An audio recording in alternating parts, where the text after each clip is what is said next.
Fala galera, beleza? Aqui é o professor Bruno Marques, sou professor de discursiva do Você Concursado e hoje eu convidei a Ana Tarter para vir aqui falar com a gente um pouco sobre um assunto que cai em prova discursiva e não cai pouco, né? Então seja bem-vinda, Ana. Obrigada, professor, é um prazer estar aqui. Tudo bom, gente?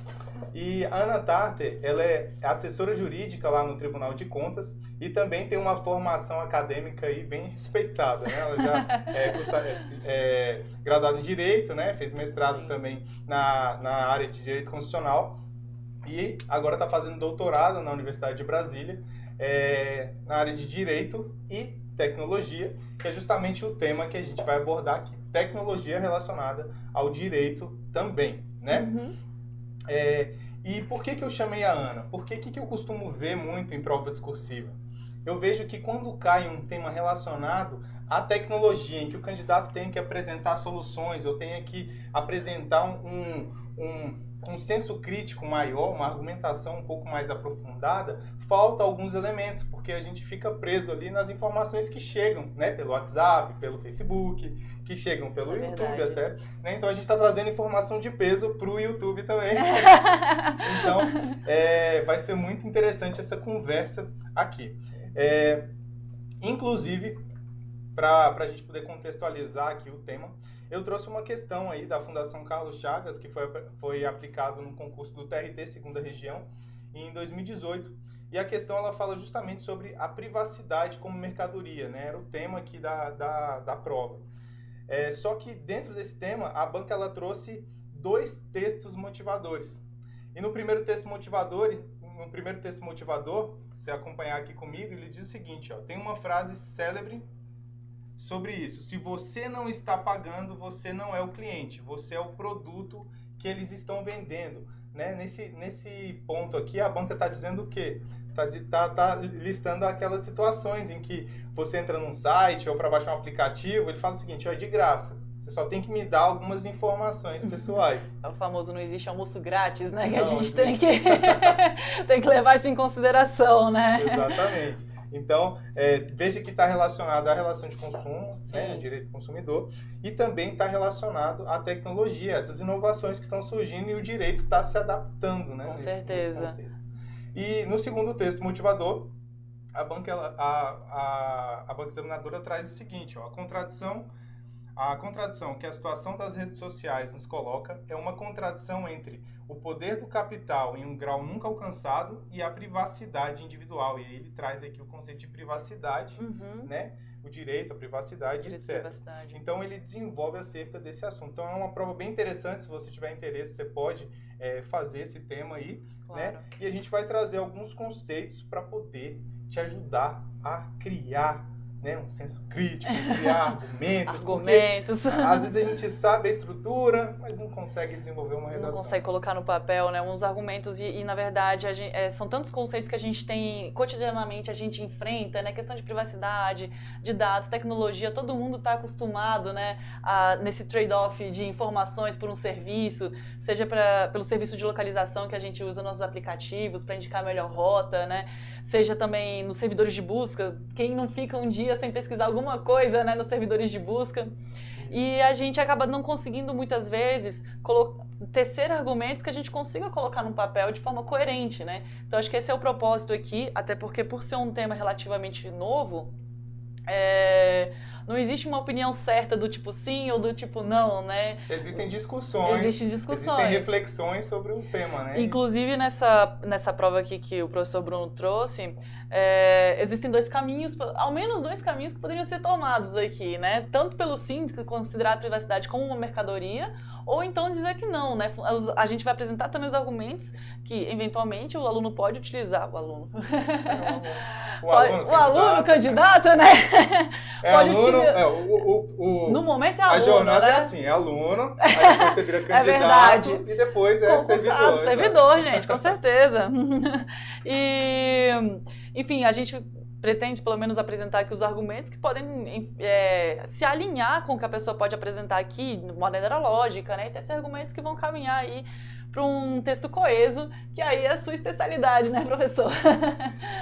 Então, se você vai acompanhar essa aula, eu sugiro que pegue um papel aí, faça algumas anotações. Se tiver alguma dúvida, você deixa um comentário aqui no vídeo, tá ok? Que a gente vai fazer o possível para poder responder de forma tempestiva a sua dúvida, né? E é um assunto polêmico, é legal, deixa a sua opinião também acerca dos temas que estão sendo abordados aqui. E o que a gente vai abordar aqui nessa aula? A gente vai falar sobre a relação entre privacidade, relações de consumo, que está ligado à questão de ser mercadoria ou não, claro, né? E também as responsabilidades, né? Porque nessa argumentação a gente pode ir pela linha de que a privacidade ela não pode ser vendida. Claro. E se ela for vendida, o que vai acontecer? O que vai acontecer? Como certeza. É que pode responsabilizar?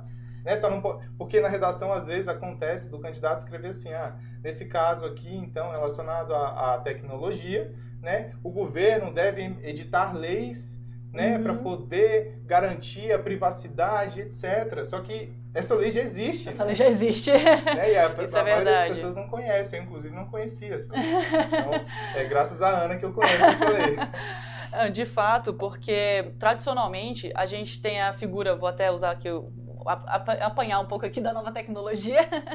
Tradicionalmente a gente tem o fornecedor de um lado e a gente tem um consumidor do outro.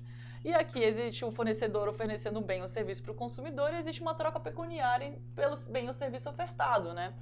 A grande questão que está aparecendo agora com essas novas tecnologias, esse aumento de quantidade de coleta de dados, em que os dados pessoais e o processamento que os transformam em informações se tornou um grande diferencial no mercado dessa sociedade da informação, nessa economia da informação, é que entra normalmente a figura de uma terceira pessoa.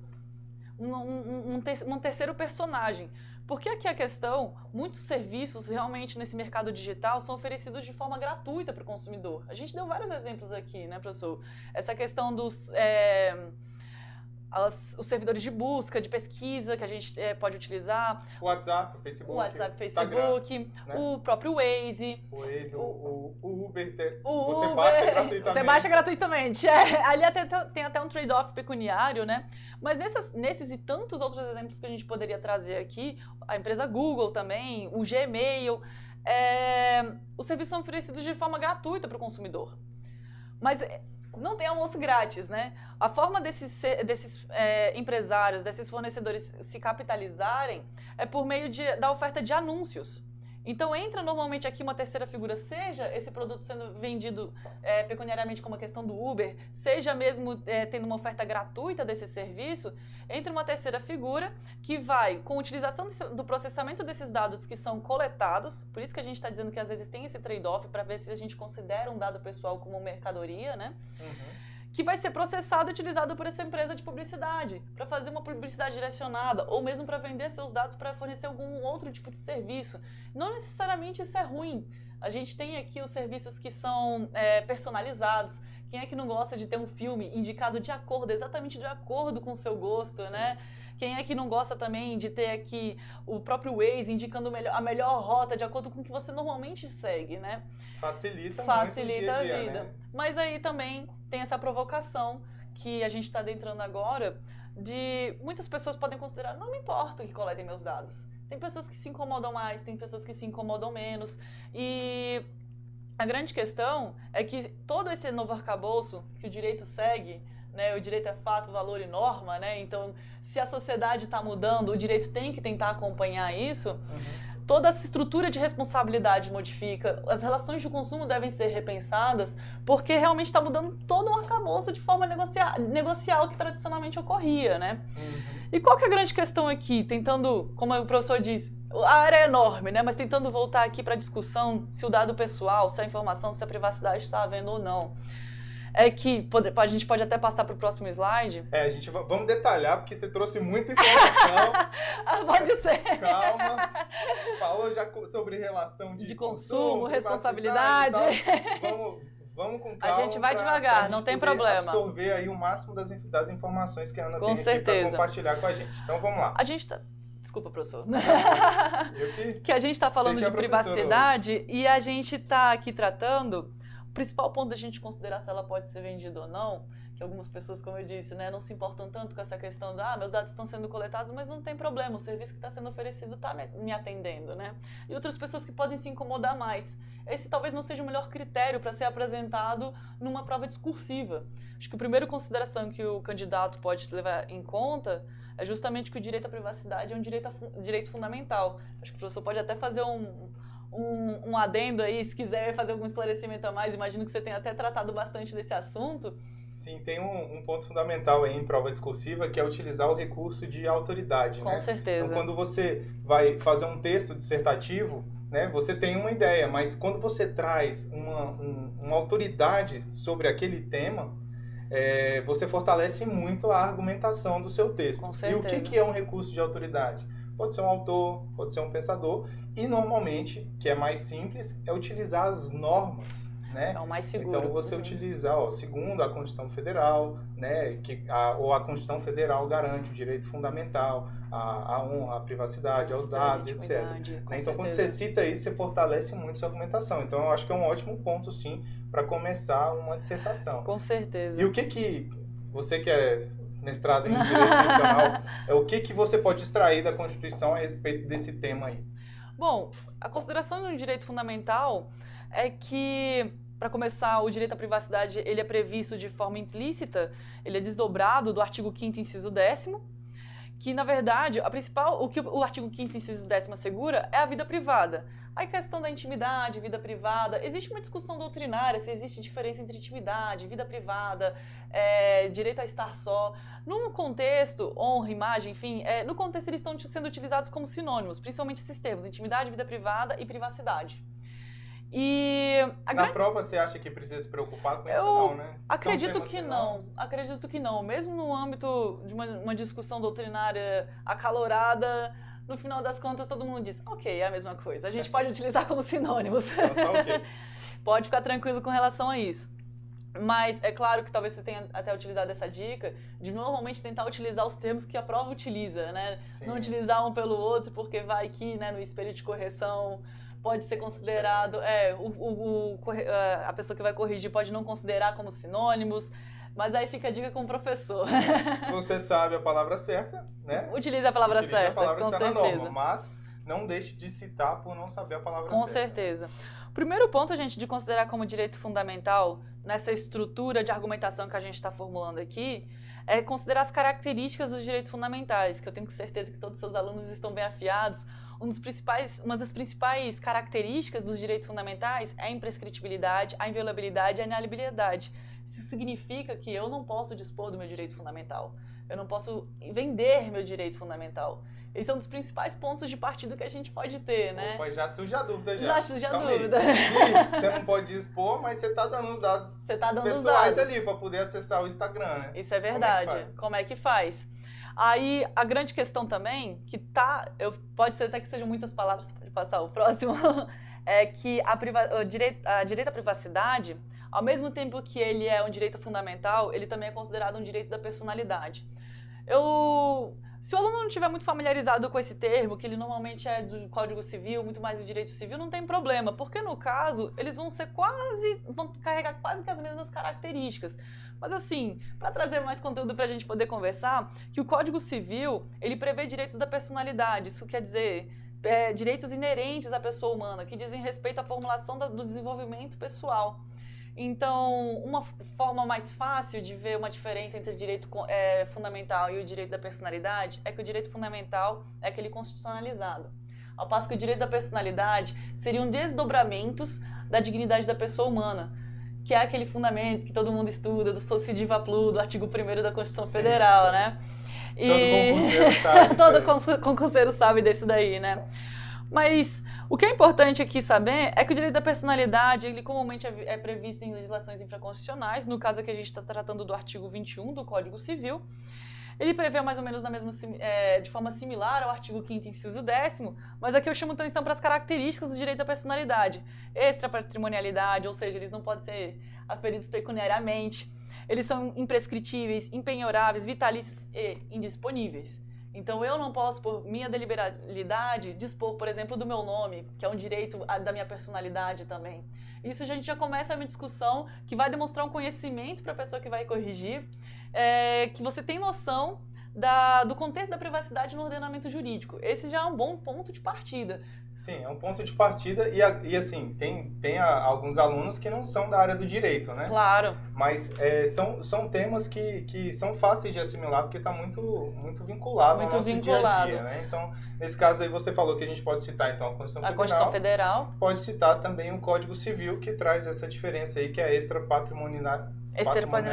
Que na verdade também é um conceito um pouco parecido com indisponibilidade. Você não pode conferir um valor pecuniário para esse direito. Então é um elas por elas, né? Entendi. Mas eu achei interessante aqui trazer também, justamente para não ser surpreendido com uma palavra nova, né? Que eventualmente possa aparecer. Ótimo. Então, a gente dando o que mais? Dando prosseguimento, como teve toda essa discussão, todo esse aumento, na verdade não foi muito recente, essa questão de discussão de privacidade ela é antiga, mas a questão nova que surgiu é justamente o aumento da quantidade de dados que estão sendo coletados e postos em circulação. Então, o aumento da tecnologia proporcionou um aumento quantitativo de dados que passaram a ser coletados. Isso gerou uma diferenciação qualitativa dos dados que são utilizados no comércio. E aí a gente traz aqui a lei que o professor mencionou no início da aula, que é a LGPD, a Lei Geral de Proteção de Dados, a Lei 3.709 de 2018, que vai entrar em vigor em 2020. A lei de 2018? 2018. Vou colocar aqui, ó, 2018. Isso. É uma lei bem recente mesmo. Citar uma lei dessa na prova, o candidato está bem atualizado. Vocês vão estar bem afiados aqui. Bom, a gente ainda tratando aqui do questão central da privacidade poder ser colocada à venda ou não, eu achei importante trazer o artigo 1º da LGPD. É um termo que até o acrônimo que vocês vão ter que ter um pouco de familiaridade, que eu acredito que realmente pode ser bastante explorado pelas bancas. Sim.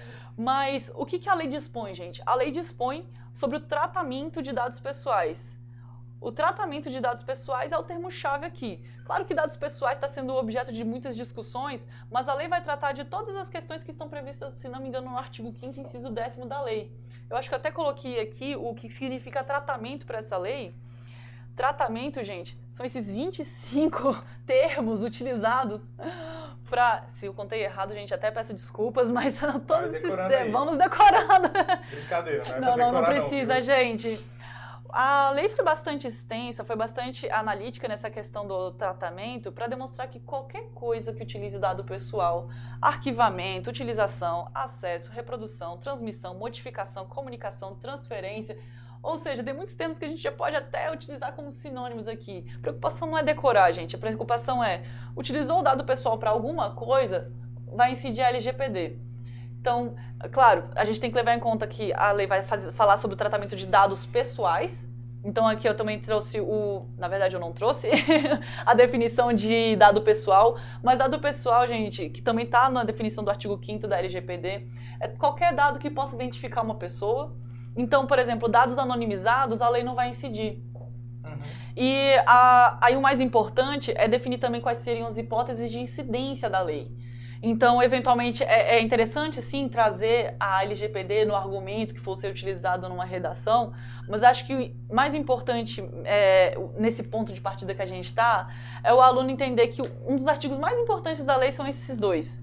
O artigo 3º e o artigo 4º, que ele trata da incidência da lei. Se o aluno dominar que situação que a LGPD é aplicada ou não, eu acho que também é um grande diferencial.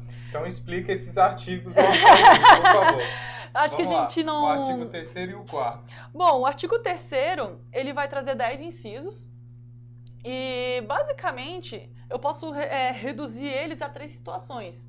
A lei vai incidir quando houver o tratamento de dados pessoais, é claro, e quando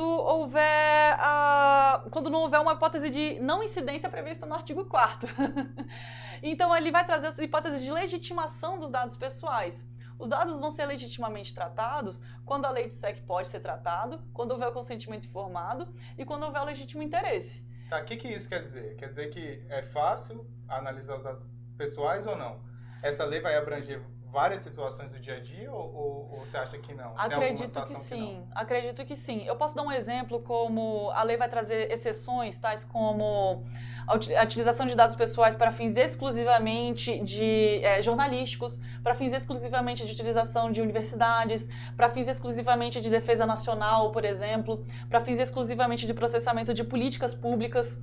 Então, são muitas questões a ver. Eu acho que vale uma leitura, acho que não precisa ter uma preocupação muito grande com decorar. Eu acho que eles são até um pouco intuitivos, mas eles não são muito, como eu posso dizer, esclarecedores para a vida concreta, né? Porque o que é utilizar exclusivamente para um determinado fim, né? Será que eventualmente uma inscrição no Jota, uma inscrição no Correio Brasiliense, aqueles dados vão ser utilizados realmente única e exclusivamente para um fim publicitário, para um fim de pesquisa? Então, essas questões práticas talvez elas não digam muito respeito ao tema que a gente está até discutindo aqui, mas é muito importante para a gente, até como cidadão mesmo, compreender quais são os nossos direitos. Quando é que a gente pode invocar a LGPD ou não. Tá certo? Então, para fins de prova, a gente poderia dizer o seguinte, que existe uma lei, certo, né, que fala sobre o tratamento de dados pessoais, ok? E que determina quais os casos em que são as hipóteses de incidência. As hipóteses que são possíveis de usar os dados, que pode usar os dados, e os casos que não podem. Que não podem. Mas há ainda uma brecha para interpretação desses casos, já que a lei ela não traz de forma esclarecedora situações do dia a dia. Ou a gente pode ir para o lado da tecnologia, que a tecnologia muda, as relações mudam, os dados que são utilizados, eles mudam e são utilizados de forma diferente. Isso né? é verdade. Então, a lei já anteveu... Você pode falar que a lei ela tem uma dificuldade de ser aplicada ainda, né? A lei 13.709, ela é uma lei essencialmente principiológica. Então, eu sei que existe uma dificuldade para a cabeça de concurseiro, principalmente, né? Porque ela abre e fecha. Ela diz que pode, daqui a pouco ela diz que não pode, com conceitos extremamente abertos, né? E isso, eventualmente, pode gerar uma dificuldade até para quem está querendo utilizar a LGPD, tentando se adequar aos empresários, tentando se adequar, eles não entendem os conceitos que são apresentados, né? Mas... eu acho que, de modo geral, sim, a lei vai abarcar, acho que 90% dos casos, falando de uma maneira bem abrangente, né, quando ocorre a utilização dos dados pessoais. E acho que essa demonstração desse... Enfim, olha, existem situações, citar alguns exemplos, por exemplo, né, a título de... demonstrar um conhecimento, né, como essa questão para fins de pesquisa, para fins de utilização em políticas públicas. É um conhecimento que eu acho que vai ser interessante, mas eu não acredito que a banca vai explorar muito conceitos estritamente técnicos, porque ainda tem um debate muito grande a respeito de todos os artigos principiológicos da lei. Então, numa decisão a respeito de um assunto como esse, o juiz tem uma certa flexibilidade para poder aplicar essa lei, né, como são princípios, para poder aplicar de forma a adequar ao caso concreto ali. Ao caso concreto, com certeza. E quais são as críticas que se tem hoje aos atributos do direito de personalidade? Então, como a gente estava tentando tecer esse esqueleto argumentativo, né, a gente passou pela consideração do direito à privacidade como direito fundamental, como direito da personalidade, e que esses atributos, tanto do direito fundamental quanto do direito da privacidade, eles são semelhantes, principalmente no caso aqui que a gente está tratando. Alguma crítica que vai surgir é que imprescritibilidade e indisponibilidade são conceitos utilizados para direitos patrimoniais. O direito da privacidade é considerado um direito existencial, um direito da pessoa, um direito que diz respeito ao desenvolvimento humano. Essa é a primeira crítica. Mas com relação especificamente à disponibilidade, acho que uma grande questão que pode surgir na cabeça dos alunos é, ok, temos aí o direito à privacidade e, por exemplo, as pessoas que se inscrevem nos reality shows, né, que aparecem. BBB, né? BBB, Big Brother Brasil. Big Brother Brasil. Bom, Big Brother Brasil não tem como expor mais a privacidade. Não. E aí? As pessoas deliberadamente estão ali abrindo mão da sua privacidade, né? E, enfim, se expondo de todas as formas possíveis. E aí acho que o primeiro questionamento seria esse. Pô, é legítimo? Então tá dizendo que é inconstitucional o BBB? Na verdade, não, gente. A gente não pode confundir o direito à privacidade com o dever de privacidade. Acho que até é uma frase legal para ser colocada numa prova, né? Que o que a Constituição assegura é o direito fundamental à privacidade, mas como vocês também podem saber, talvez não tantas pessoas da área do direito, mas é que não existem direitos absolutos. Então, o direito da privacidade, eles têm uma maleabilidade. O que para a galera do direito constitucional é fácil de entender que existem confrontações e essa maleabilidade realmente pode conformar o direito, ou seja, o direito pode ser restringido, desde que, é claro, não afete seu núcleo essencial. Eu dei um outro conceito aberto, né? Eu quero um exemplo, eu quero algo mais simples. Claro. Tá? Quero um exemplo aí a respeito disso aí. O maior exemplo que eu posso dar realmente, eu acho que é a questão do BBB. A pessoa deliberadamente abre mão da sua privacidade na sua conformação e essa liberalidade do seu conceito de privacidade, eles têm algumas restrições. Parece que não podia filmar quando a pessoa estava no banheiro e tudo. Então, naquele contexto, o núcleo essencial do direito à privacidade naquele contexto foi interpretado como respeitado. Tá, então, qual a diferença, então, num caso que não seria respeitado isso aí? Seria colocar uma câmera numa casa, por exemplo, dentro da sua casa. Sim. E mesmo com seu consentimento não poderia ser disponibilizada essa informação, ou poderia? Essa questão é uma pergunta bem capciosa, porque a gente...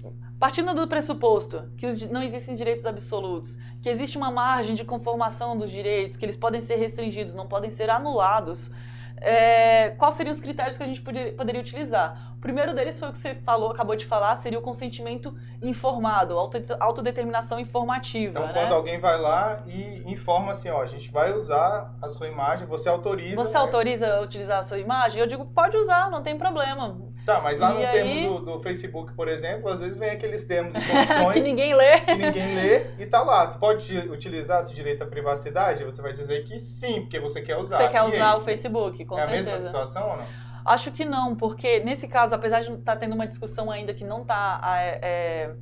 não é unívoca na doutrina e na jurisprudência, mas se você for seguir à risca do que significa um consentimento informado, aquele consentimento expresso, claro, determinante, que você possa dar sobre uma determinada utilização de um serviço e que não seja determinante para você conseguir utilizar ele, ou seja, mesmo que eu não queria fornecer meus dados não, e o serviço não vou prestar mais o serviço. Exato. Em tese isso não poderia acontecer. Então, nesse caso, seria uma violação do núcleo essencial do direito à privacidade. Mas, assim, claro que a gente ainda está discutindo, é um tema muito novo, mas a priori poderia ser considerado uma violação. Mas a gente tem uma outra questão que não é só o consentimento informado. A gente também tem uma autorização legal. Então, eu não sei se pode ser uma familiaridade com vocês a questão de banco de crédito, bancos de dados de proteção ao crédito. Interessante, A Lei 12.414, ela trata dos bancos de dados. Gente, ela falou a lei aqui, não tem anotado em lugar nenhum, é de cabeça. É de cabeça, isso não acontece com a gente no dia da prova, tá? É só com a Ana. Bom, tem a Lei 12.414, ela é de 2011 e ela sofreu uma alteração recente também, talvez até seja, estou até mencionando porque pode ser que eventualmente um examinador queira explorar esse conceito.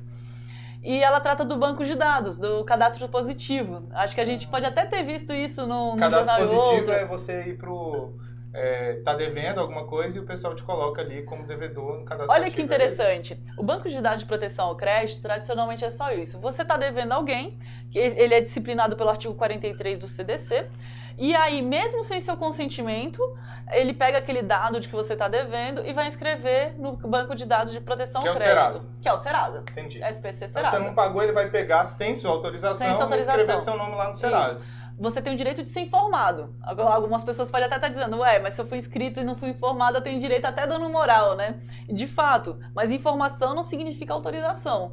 Então tá aí uma situação em que também você pode utilizar os dados pessoais, não depende do seu consentimento informado, mas por que você pode utilizar? Porque a lei assim autorizou. Então tem uma autorização legal para que isso seja para a utilização dos dados pessoais. Da mesma forma que acontece hoje em dia com a disponibilização dos salários, né, dos servidores públicos. Perfeito. Há uma lei que determina que os salários dos servidores públicos devem ser disponibilizados. Ninguém perguntou para você se você consentia ou não. Ninguém perguntou, né? Então, essa é uma questão para mostrar que também a utilização dos dados pessoais ela não se limita ao consentimento informado, ela também abarca essa questão do legítimo interesse também, que é a terceira hipótese de utilização dos dados, mas a gente não precisa adentrar tanto. É uma cláusula extremamente aberta, a gente não vai conseguir conceituar ela, mas o mais importante aqui mesmo é o consentimento informado e a questão da autorização legal. Consentimento informado e autorização legal são os pontos que devem ficar aí para sua redação, tá? E você trouxe aqui também a questão da contemporaneidade dessa discussão, né? Você quer falar um pouquinho sobre isso? Claro, é porque quando a gente fala dessa questão, a gente vai caminhando, né? Olha, utilização de dados pessoais, como é que a gente vai dimensionar isso, como é que a gente vai colocar na balança, desenvolvimento do mercado, a proteção da privacidade, e aí a gente vai caminhando para chegar, não, tudo bem, a gente pode conformar sim o direito à privacidade, mas desde que haja o consentimento da pessoa. Então a gente está falando aí de uma autodeterminação pessoal sobre a conformação de um direito próprio. Só que a questão que eu acho engraçada é que toda essa discussão de privacidade, toda essa questão que a gente está trazendo hoje como uma grande novidade, ela não é contemporânea. Eu tô vendo ali. Você parar para ver, 1890. Um dos primeiros registros é tido como um marco inicial de um registro doutrinário sobre o conceito de privacidade, que foi de um artigo escrito por Warren Brandeis. E a privacidade, gente, ela foi descrita como o direito de estar só nesse artigo. E era interessante porque nesse artigo ele estava tratando de se os jornais podiam fazer fofoca, colunas de fofoca.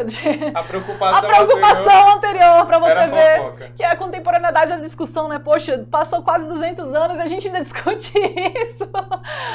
É o ser humano, né? Ser humano, né? Mas então, aí, nesse artigo, eles reconheceram o direito de ser deixado só.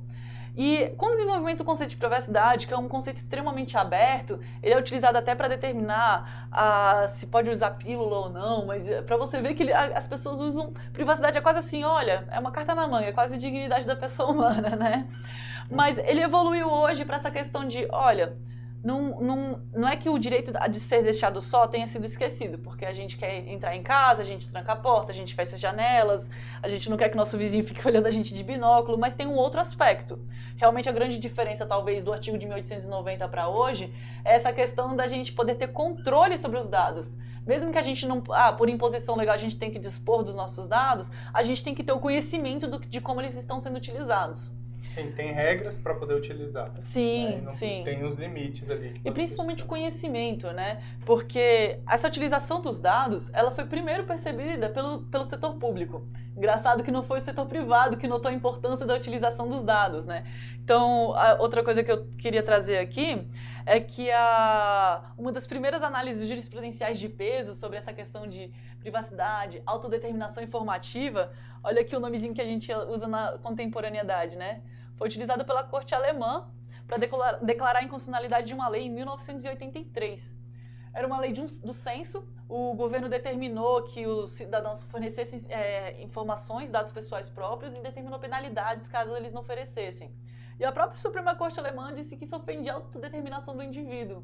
Então isso foi em 1983, né? Então para ver que... Então ele não poderia sofrer penalidade por não dispor dos seus dados. Então se o cara do censo chegar lá na casa da pessoa e ela não quiser dar os dados, ela simplesmente não precisa dar. E não vai sofrer nada. Não vai sofrer nada. Isso daqui era uma questão que para você ver que eles utilizaram um conceito que a gente está utilizando hoje, autodeterminação informativa, né? Como se fosse uma coisa super contemporânea. Esse conceito é legal, gente.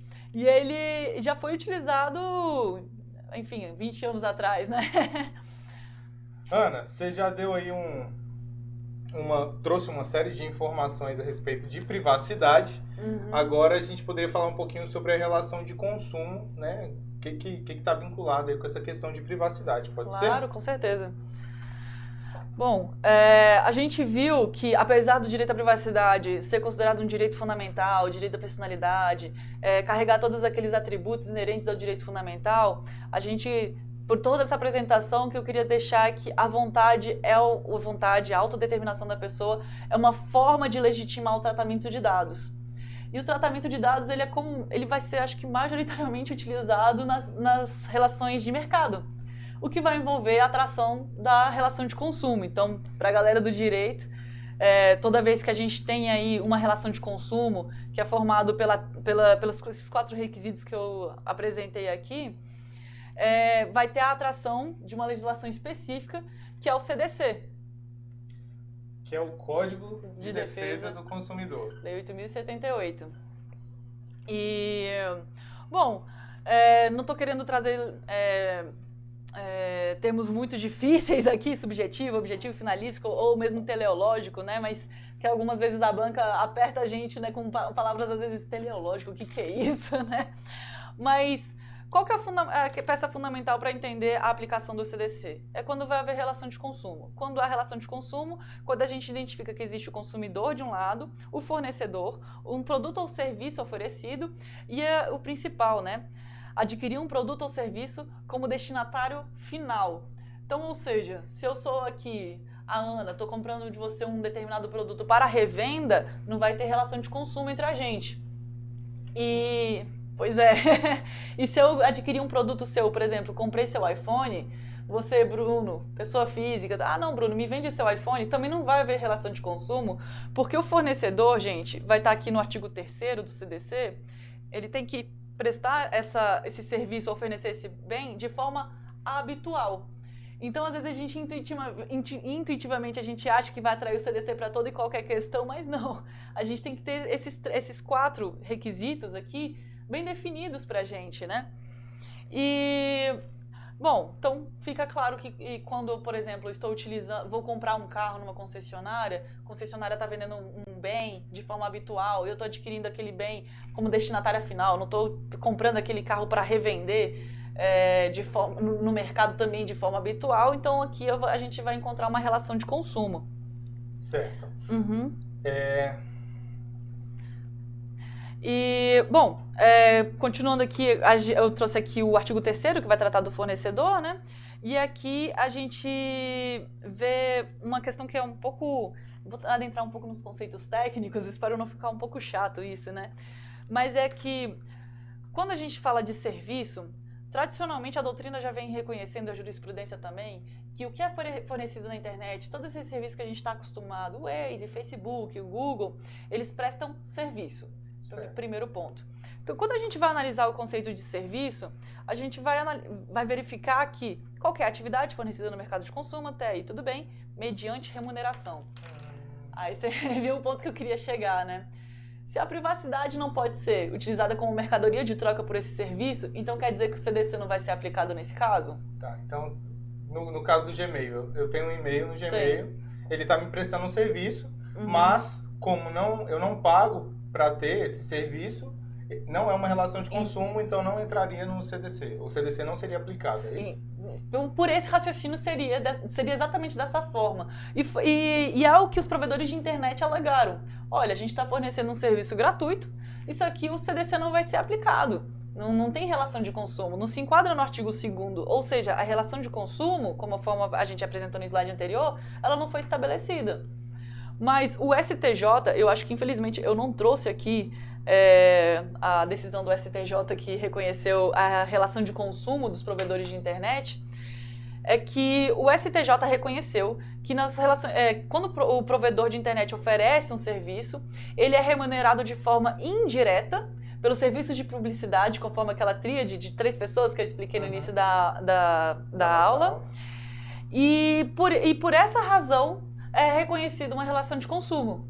Então aí está aí mais uma questão interessante para colocar na prova, né? O reconhecimento do STJ que há relação de consumo nos provedores de internet. E por quê? Porque há uma remuneração indireta. Então considera que nesse conceito, né? Nesse conceito aqui que fala mediante remuneração, aí aqui considera a remuneração direta, que seria troca direta, né? Certo. E a indireta, que é relacionada a esse conceito do Google. Perfeito. Poxa, você tem um cadastro ali, tem as informações, é gratuito o serviço para você, mas ele utiliza a informação para ser remunerado. Certo, para efeito de publicidade, até para tratamento de dados para fornecer outros produtos, enfim, ele consegue se capitalizar com a utilização do serviço que está prestando para você. Então se aplica nesse caso o CDC. Aplica-se. Tá, então, o CDC é Uber, aplicado. Gmail, tudo aplica ao CDC. Google, Facebook, tudo aplica. Tudo aplica. Ana, e quanto à responsabilidade? Ah, certo. Bom, a gente está entrando aqui num ponto... Na verdade, acho que eu até trouxe aqui voltando aqui nesse slide... eu trouxe a decisão. Trouxe a decisão, gente. Desculpa aí. Esse RESP é bastante elucidativo do STJ, né? Fala em tudo que a gente acabou de discutir. E... aqui eu trago os fundamentos, né? Os dois fundamentos que foram utilizados foram esses, né? Que a remuneração corre por duas linhas principais, a publicidade que é oferecida e a venda dos dados que são coletados. Então, isso aqui é um resumo em duas linhas, né, de todo esse RESP que trata que reconheceu, na verdade, esse não foi o primeiro, mas enfim, ele é bastante esclarecedor.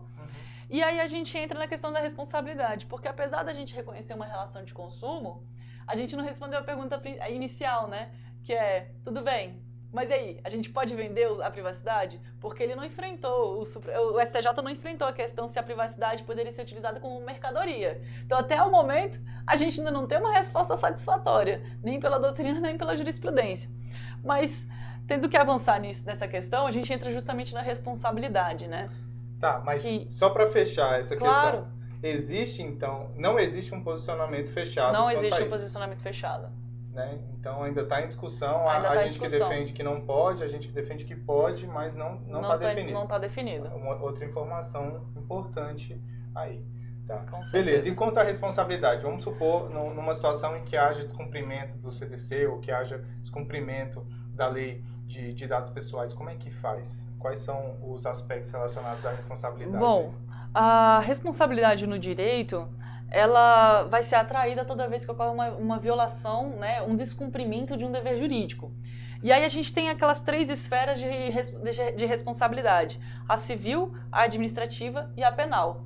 Essas três instâncias de responsabilidade, elas não se comunicam, na verdade elas são independentes e elas vão se comunicar só numa exceção do direito penal que reconhece a autoria, né, ou afasta a incidência de um fato, né? Ou seja, reconhece que você não foi o autor ou reconhece que o fato não existiu, aí sim a gente pode falar que vai haver uma comunicabilidade entre essas instâncias. De resto, a gente vai ter se eventualmente um servidor, por exemplo, faz uma utilização indevida de dados cadastrais que foram coletados, dados pessoais, vai haver incidência de uma penalidade administrativa, possivelmente ele vai ser responsabilizado penalmente e também civilmente. Certo. Então, para a prova, a gente tem que levar em consideração que existem essas três esferas, administrativa, civil e penal. E ele pode ser responsabilizado em uma apenas ou nas três ou em duas, etc.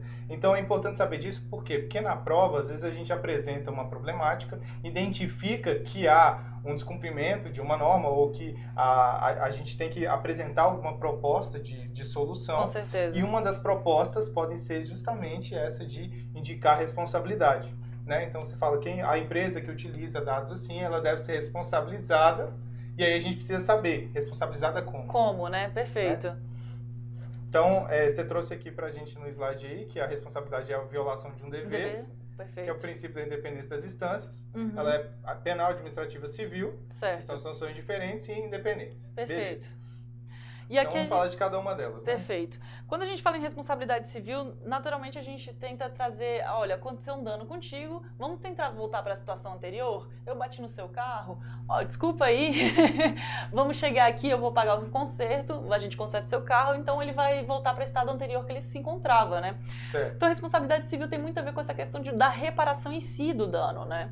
E normalmente a gente trata aqui bastante do dano material, mas também não é afastada a incidência de um eventual dano moral, como muitas vezes a gente escuta, né? Poxa, eu fui lesionado, não teve um dano material per se, mas existiu um dano moral, que é aquele dano que atinge a personalidade da pessoa humana, eventualmente um atraso excessivo, por exemplo, num avião, né? Numa passagem emitida de forma indevida, que atrapalhou todas as suas férias, né? Certo. Nesse caso, a utilização de um dado pessoal seu sem autorização, né, que pode ter causado algum tipo de constrangimento, que acontece muito no WhatsApp, essas coisas. Nesse caso, se aplicaria, então, a responsabilidade civil, Sim. né? Porque considera-se, nesse caso, que o patrimônio seria a própria honra, o próprio dado pessoal. Se você parar para ver, depende de cada caso a caso, né? A doutrina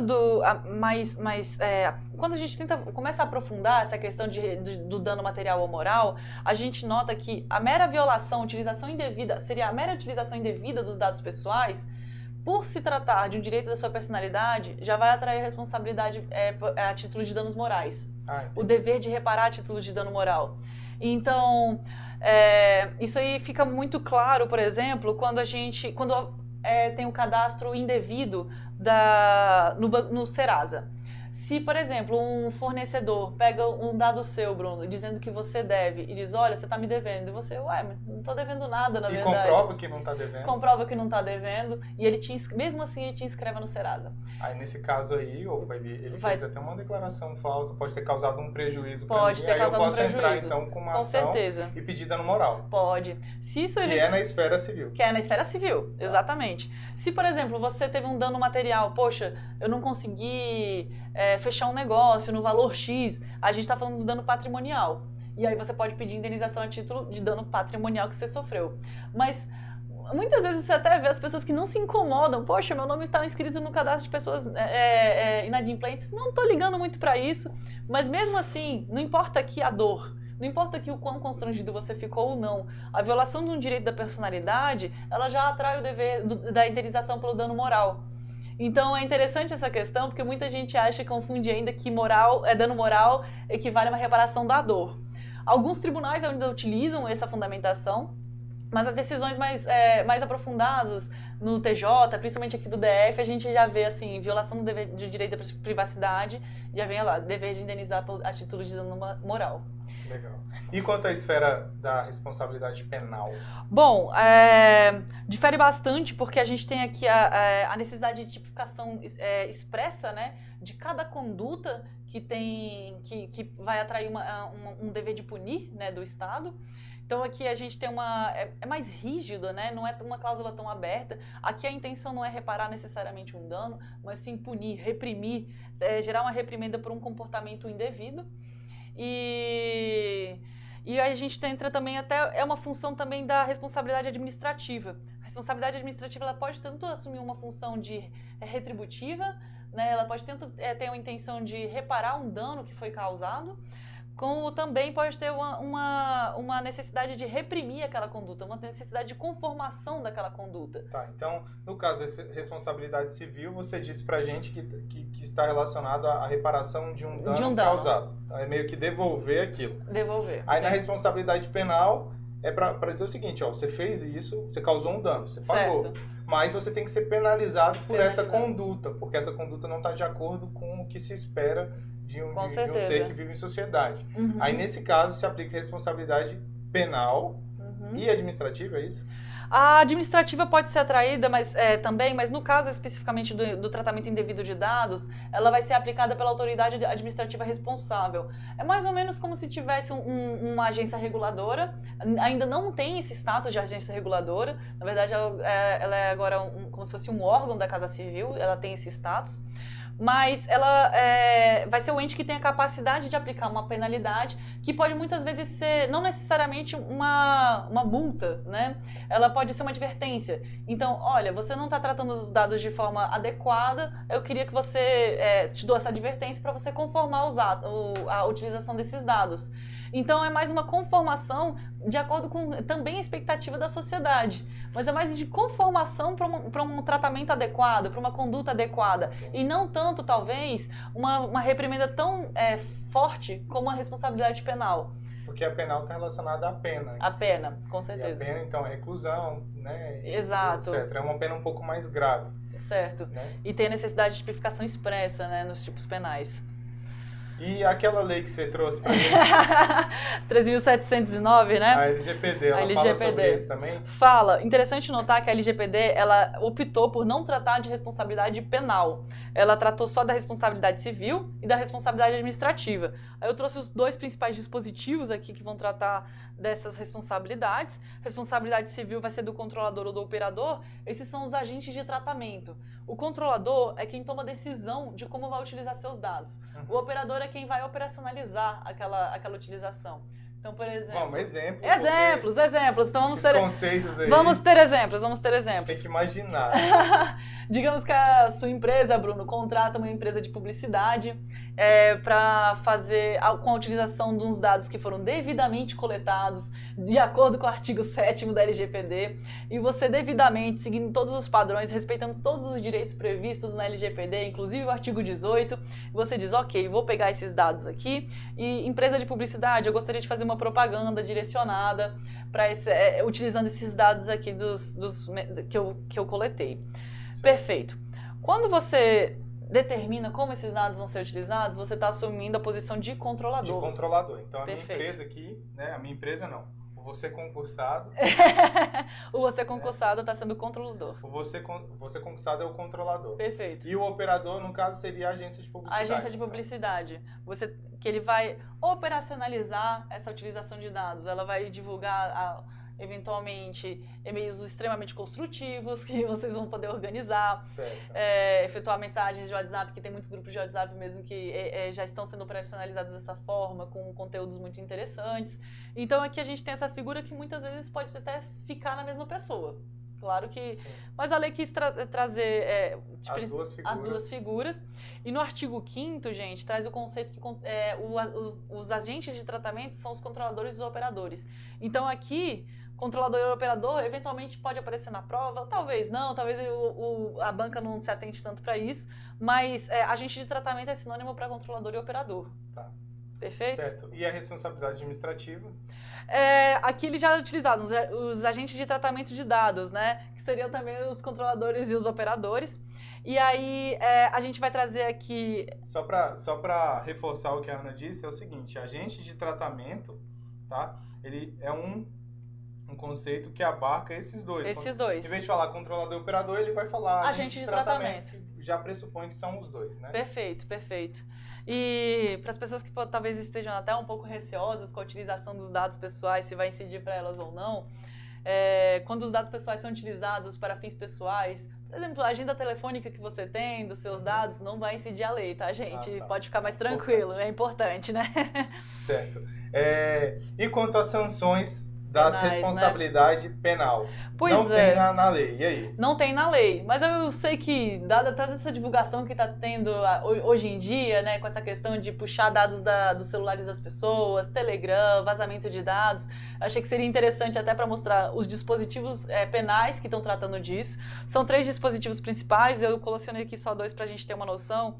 Queria chamar a atenção, gente, que estão previstos aqui no Código Penal, é que a pena aplicada, ela é relativamente pequena. De 1 a 6 meses e de 3 meses a 1 ano. Então, no máximo, 1 ano para quem no máximo viola 1 ano. Em questão Sim, provavelmente vai ser convertida, mas enfim. O que cada artigo fala aí? Qual é a pena? O artigo 153 e o 154A, eles vão tratar muito a questão da divulgação indevida de dados, mesmo que você tenha coletado os dados de forma legítima, se você divulga eles sem o consentimento, de forma a causar constrangimento a alguém, enfim, isso pode atrair sim uma incidência da lei penal. E o artigo 154A é o que a gente está tratando mais hoje em dia, né, que é invadir um dispositivo informático alheio. E vocês veem que a pena, ela é extremamente... pequena. Então, assim, a pessoa vai lá, clona seu WhatsApp, que é o que está acontecendo bastante, né? Clona o WhatsApp, comete o ilícito, comete a fraude, aí a polícia consegue pegar essa pessoa. Sim. E aí, na responsabilidade penal, ela vai responder no máximo. Como vocês podem ver, assim, pelo mero fato de você ter invadido o dispositivo, coletado dados, não está muito adequado, talvez, à sociedade da informação que a gente tem hoje. Então, a lei, aquela questão do direito tentar acompanhar, o direito penal é um pouco mais difícil, que a gente tem que ter as tipificações muito bem expressas, né? E tá aquém, não está atendendo as tipificações que seriam necessárias, talvez, para os novos crimes. Tanto é que está tendo muitas discussões de cybercrimes, defesa cibernética, justamente para tentar acompanhar essas mudanças que estão ocorrendo. Mas hoje... Não tem. É porque esse artigo aqui eu consigo imaginar assim, alguém invadiu a casa de alguém, tinha lá aquele computador quadradão ainda. Né? Exato. Aí chegou lá, entrou, olhou a informação da pessoa. É verdade. E aí, você vai ter que pagar uma pena. Provavelmente foi o que aconteceu por aqui mesmo, na época da elaboração dessa lei. Mas é mais a título de curiosidade mesmo, provavelmente vai ser muito mais essa questão, a lei optou por dar muito mais atenção à responsabilidade civil de reparar o dano que foi causado e administrativa, de tentar conformar a conduta desses operadores que estão aqui trabalhando com tratamento de dados, né, para conformar num tratamento que respeite a LGPD. Mas não só a LGPD, também o CDC, também eventuais outras normas, que nem a gente trouxe aí de cadastro positivo, tem o Marco Civil da Internet, aqui é um prato cheio realmente para a gente falar aqui de privacidade. Ok, então se vocês estão gostando do vídeo, gostaram da aula, gostaram da presença da Ana aqui, pode deixar um comentário. Volta para falar sobre esses outros pontos, né? A gente aprofundar a respeito de outros assuntos relacionados à internet. Pois bem, gente, se vocês tiverem ficado com alguma dúvida, vocês podem deixar o comentário que a gente vai fazer o possível para responder, ou pode encaminhar também um e-mail aqui para brunomarques@vocêconquistado.com.br, pode mandar um direct no Instagram, que é prof.brunomarques, ou esse canal é bom. Se inscrever aqui nesse canal e deixar seu comentário aí, tá? Ana, muito obrigado. Eu que agradeço, aqui, Bruno. Né? Eu acho que foi excelente. Foi esclarecedora essa conversa. Sempre um prazer. Você será sempre bem-vinda aqui. Então, obrigada. E obrigado. Obrigada pela atenção, gente. Forte abraço.